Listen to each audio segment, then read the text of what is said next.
Voter പട്ടിക ക്രമക്കേട് ആരോപണങ്ങളിൽ മൗനം വെടിഞ്ഞ കേന്ദ്രമന്ത്രി സുരേഷ് ഗോപി. ആരോപണങ്ങൾക്ക് തെരഞ്ഞെടുപ്പ് കമ്മീഷൻ മറുപടി പറയും. താൻ കേന്ദ്രമന്ത്രിയാണ്, ആ ഉത്തരവാദിത്വം കൃത്യമായി നിർവഹിക്കുന്നുണ്ട്. കൂടുതൽ ചോദ്യങ്ങൾ ഉണ്ടെങ്കിൽ തെരഞ്ഞെടുപ്പ് കമ്മീഷനോട് ചോദിക്കൂ എന്നും സുരേഷ് ഗോപി തൃശൂരിൽ പറഞ്ഞു. നിങ്ങൾ ഉന്നയിച്ച വിഷയങ്ങൾക്കെല്ലാം ഇന്ന് ചീഫ് ഇലക്ഷൻ കമ്മീഷൻ മറുപടി പറയും. എന്തുകൊണ്ട് ഞാൻ മറുപടി പറഞ്ഞില്ല? മറുപടി പറയേണ്ടത് അവരാണ്. ചോദ്യങ്ങൾ കൂടുതലുണ്ടെങ്കിൽ അവരോട് ചോദിച്ചോ, ഇല്ലെങ്കിൽ പിന്നെ അവരത് സുപ്രീം കോടതിയിൽ എത്തിക്കുമ്പോൾ സുപ്രീം കോടതിയോട് നിങ്ങൾ പോയി ചോദിച്ചാൽ മതി കേട്ടോ.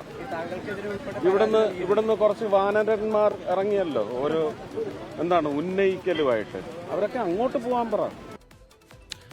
വിഷ്ണു സുരേഷ് വിവരങ്ങളുമായി തൃശ്ശൂരിൽ നിന്ന് ചേരുന്നുണ്ട്. വിഷ്ണു, ഈ ആരോപണം ആളിക്കത്തുന്നതിനിടയിലും കേന്ദ്രമന്ത്രിയുടെ രാജി ആവശ്യപ്പെട്ട് വലിയ പ്രതിഷേധത്തിലേക്ക് പ്രതിപക്ഷം കടക്കുന്നതിനിടയിലും ഒരു തരത്തിലുള്ള പ്രതികരണവും ഇതുമായി ബന്ധപ്പെട്ട് സുരേഷ് ഗോപിയുടെ ഭാഗത്തു നിന്നുണ്ടായിരുന്നില്ല. പക്ഷേ ഇപ്പോൾ സുരേഷ് ഗോപി ആ വിഷയത്തിൽ പ്രതികരിക്കുന്നുണ്ട്. തെരഞ്ഞെടുപ്പ് കമ്മീഷൻ വിശദീകരിക്കട്ടെ, തെരഞ്ഞെടുപ്പ് കമ്മീഷനോട് പോയി ചോദിക്കുമെന്നും ഉയർന്നിരിക്കുന്ന ആരോപണങ്ങളെ പരിഹസിച്ചുകൊണ്ടുള്ള അദ്ദേഹത്തിന്റെ പ്രതികരണത്തിലുണ്ട്. അതിനപ്പുറത്തേക്ക് വളരെ വിശദമായി ഉന്നയിക്കപ്പെട്ട ആരോപണങ്ങളിൽ അദ്ദേഹത്തിന്റെ മറുപടി ഉണ്ടാവുന്നില്ല.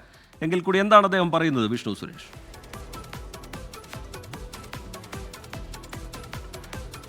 കഴിഞ്ഞ ഒരു മാസമായി വിവിധ വിഷയങ്ങളുമായി ബന്ധപ്പെട്ട് സുരേഷ് ഗോപിയുടെ പ്രതികരണങ്ങൾ മാധ്യമങ്ങൾ തേടിയിരുന്നു. അത് JSK വിവാദമാണെങ്കിലും ഛത്തീസ്ഗഡിലെ സിസ്റ്റർമാരുടെ അറസ്റ്റ് ആണെങ്കിലും ഏറ്റവും ഒടുവിൽ വോട്ടർ പട്ടിക വിവാദമാണെങ്കിലും ഒക്കെ അദ്ദേഹത്തോട് പ്രതികരണം ആരാഞ്ഞെങ്കിലും ഒരു തരത്തിലുള്ള പ്രതികരണത്തിനും അദ്ദേഹം തയ്യാറായിരുന്നില്ല. കഴിഞ്ഞ ദിവസം BJPയുടെ ശക്തി പ്രകടനം ഉണ്ടായിരുന്നു MP ഓഫീസിൽ.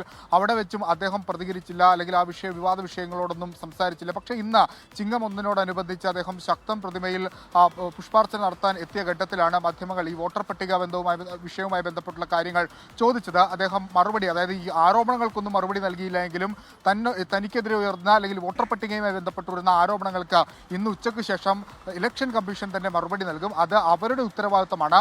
താനൊരു മന്ത്രിയാണ്, അതുകൊണ്ട് താൻ ഈ വിഷയങ്ങളിലേക്ക് ഒന്നും മറുപടി നൽകേണ്ടതില്ല. താൻ തന്റെ ഉത്തരവാദിത്തങ്ങൾ കൃത്യമായി പറയുന്നുണ്ടെന്നാണ്, അല്ലെങ്കിൽ ചെയ്യുന്നുണ്ടെന്നാണ് സുരേഷ് ഗോപി വ്യക്തമാക്കിയത്. ഒപ്പം ഈ ആരോപണങ്ങൾ ഉന്നയിച്ച ഒരുപക്ഷെ TN പ്രതാപനും അതോടൊപ്പം VS സുനിൽകുമാർ അടക്കമുള്ള ആളുകളാണ് തൃശ്ശൂരിലെ വോട്ടർ പട്ടികയുമായി ബന്ധപ്പെട്ട് അതിലെ ക്രമക്കേടുകളൊക്കെ ചൂണ്ടിക്കാട്ടിയത്. അവരെ പരോക്ഷമായി വിമർശിക്കുന്ന നിലപാട് കൂടി സുരേഷ് ഗോപിയുടെ ഭാഗത്തുനിന്ന് ഉണ്ടായിരുന്നു. ആരോപണം ഉന്നയിച്ച വാനന്മാർ, അവർക്ക് എന്തെങ്കിലും പ്രശ്നങ്ങളുണ്ടെങ്കിൽ അവർ സുപ്രീം കോടതിയിലേക്ക് പോകട്ടെ എന്നാണ് അദ്ദേഹം പറഞ്ഞത്.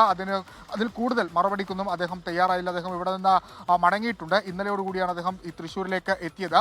തൃശ്ശൂരിലെ വോട്ടർ പട്ടിക വിവാദവുമായി ബന്ധപ്പെട്ട് പോലീസ് അന്വേഷണത്തിലേക്ക് കടക്കുകയാണ്. നേരത്തെ TN പ്രതാപൻ പോലീസിനൊരു പരാതി നൽകിയിരുന്നു. ആ പരാതിയിന്മേൽ TN പ്രതാപന്റെ മൊഴി നാളെ വൈകിട്ടോടുകൂടി രേഖപ്പെടുത്തും.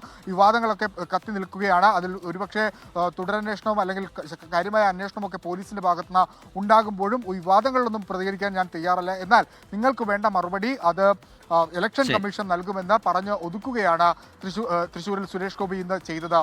TK.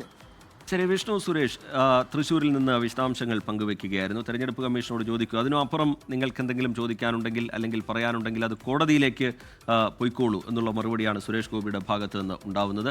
ലോകത്തെവിടെയായാലും ഏത് സമയത്തും 24 വാർത്തകളും ഓഗ്മെന്റഡ് റിയാലിറ്റി പാക്കേജുകളും എക്സ്പ്ലെയിനറുകളും വിശദമായി കാണാൻ ഞങ്ങളുടെ YouTube ചാനൽ നിങ്ങൾക്ക് സബ്സ്ക്രൈബ് ചെയ്യാം.